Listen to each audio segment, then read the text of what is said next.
Narito tayo ngayon upang matunghayan ang nakakakilig, napaka-sweet at talaga namang sobrang nag-trending na istorya ni Kalingap Tata at Ate Marian.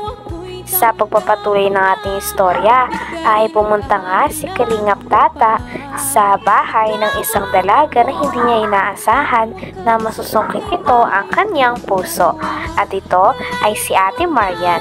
Si Ate Marian ay napakamasayahing babae nga at napakakomportable kausap. Talagang napakabait din ito sapagkat kapag may kumakausap sa kanya ay ready na ready siya makipagkwentuhan at hindi siya supladang uri ng babae. Kitang-kita din na habang nagkikwentuhan sila ni Kalingap Tata ay happy din silang dalawa, lalong-lalo na si Ate Marian. Walang tigil na nga kakatawa si Ate Marian dahil ang kulit-kulit din ni Kalingap Tata at ni Kuya Arjon kapag magkasama. Kaya sigurado nung nandun silang dalawa sa bahay nila Ate Marian ay kitang-kita na sobrang napasaya nila ang napakagandang dalaga na ito. Kaya naman mas lalo nga nabibihag ang puso ni Kalingap Tata dahil napakasimple. Tatanungin kita ano? Ano ang pangalan mo? Marian po. Marian, tatanungin kita Marian. Sino ba ang pipiliin mo sa amin dalawa? Sana hindi na kita ng tahan. Ha? Sana hindi ka sa ng tahan. Kung gata, kung kaya naman ang din siya. Yung sa atin lang naman ngayon, makikipagkaibigan tayo. Oo, kami ka na. Ikaw iba kasi yung iniisip mo agad eh. Sorry. Masyado kang harsh. Sige, Huwag ka mayakap. No. Bako. Sige, tata. Ate, ganda. Talagang nagtatalo pa nga si Kalingap Tata at si Kuya Arjon kung sino daw ang dapat maka-love team ni Ate Marian. At sabi naman ni Kuya Arjon ay siya naman daw kasi ang nakapag-scout kay Ate Marian. Sabi naman ni Kalingap Tata ay okay lang yon sapagkat ang balak niya naman ay makipagkaibigan lamang talaga. Dahil tuwang-tuwa nga si Kalingap Tata dahil may bago na naman siyang nakita na babae na talaga namang napakabait at napakaganda din at the same time. Kaya syempre kakaibiganin niya ito sapagkat gandang-ganda talaga siya kay Ate Marian at napakabait pa nga nito. Habang nandun nga sila ay mas larong nakikilala ni Kalingap Tata ang dalaga na ito at humahanga siya dahil napakatalino din pala ni Ate Marian. Tawang-tawa naman si Kuya Arjon sapagkat nai-inlove na naman muli si Kalingap Tata sa mas bata sa kanya kaya pinagtatawanan niya ang dalawa. Ganda rin. This is Kalingap Tata. Ayan. Sana magkakaibigan po kayo. Ito yung usang tatay. Hindi naman grabe. Grabe man lang ako nilalaglag. Kuya. Bakit kuya? Pwede kasi, gusto tanda sa Bata pa naman ako tingnan eh. Kaya nga, kuya, diba? Kuya Tata. Bakit kuya? Tata lang. Ano? Magkuya ka sa akin, Tata. Kuya Tata. Ha? I prefer kuya po. Kaya!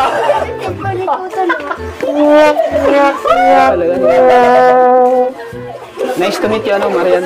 Nice to meet you din po. Grabe, ang labot talaga ng kamay mo.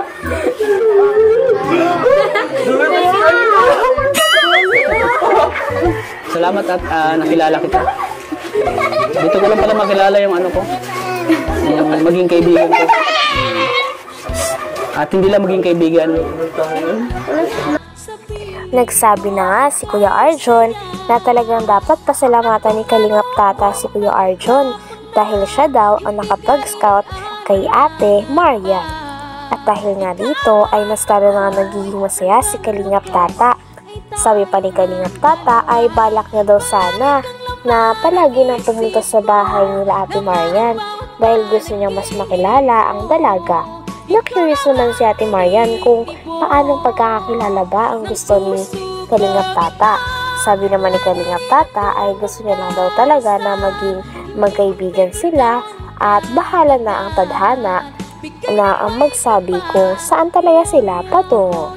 Kaya naman kilig na kilig din si Ate Marian. Soon ay magiging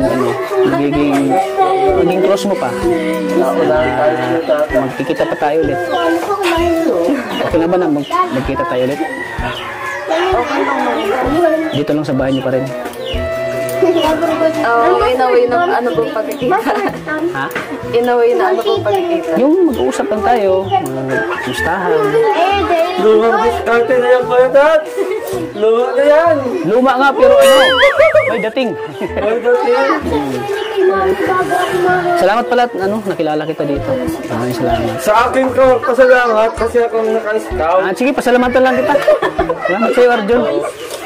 Oh, ano ba yan? Natanong si ate ha? Oo naman. Ikaw kasi, pag nag-ano ka sa babae, binibigla mo agad. O, kaibigan lang kayo ni ate muna, ha? Magkaibigan. Oo, ang kaibigan. Magkaibigan. Oo. Antayin mo muna siyang ilabot sa edad mo. Ito.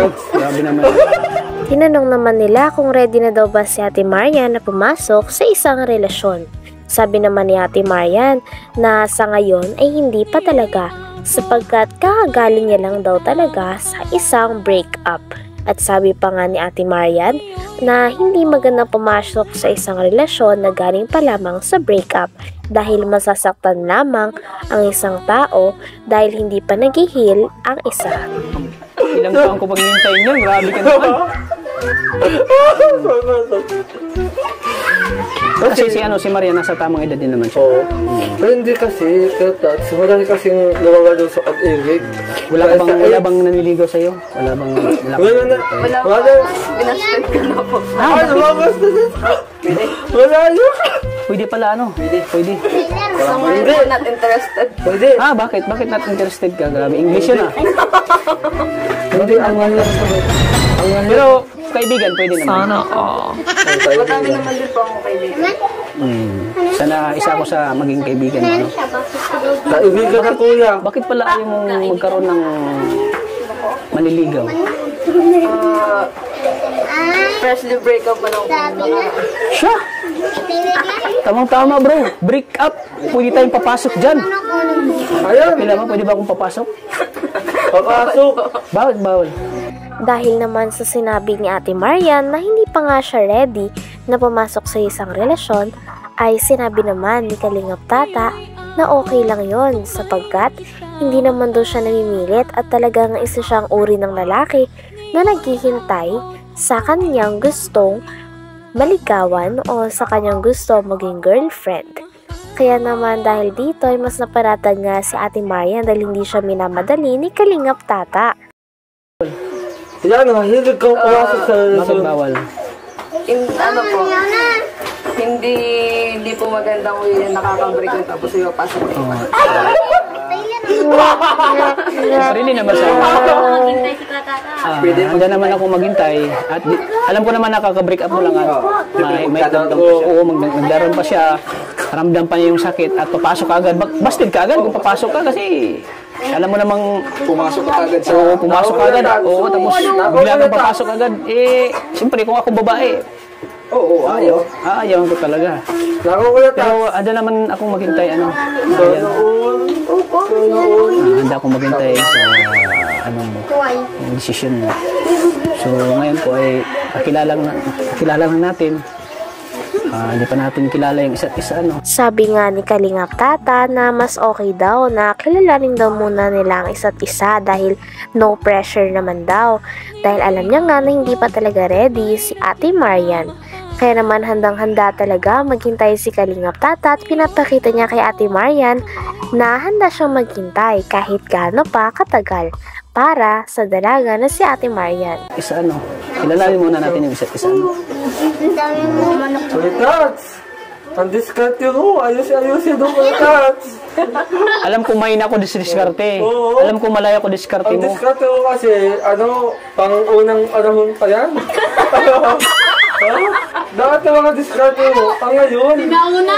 Sinauna? Iba kasi yung diskarte mo eh. Mga diskarte ni Joey De Leon, tapos na Iba kasi yung diskarte mo noon at diskarte namin. Iba yung diskarte mo ngayon at diskarte namin. Yung sa'yo kasi ay, yung diskarte mo kasi, yung parang gusto mo agad anuhin yung babae. Ano? Parang gusto mo agad ka anuhin.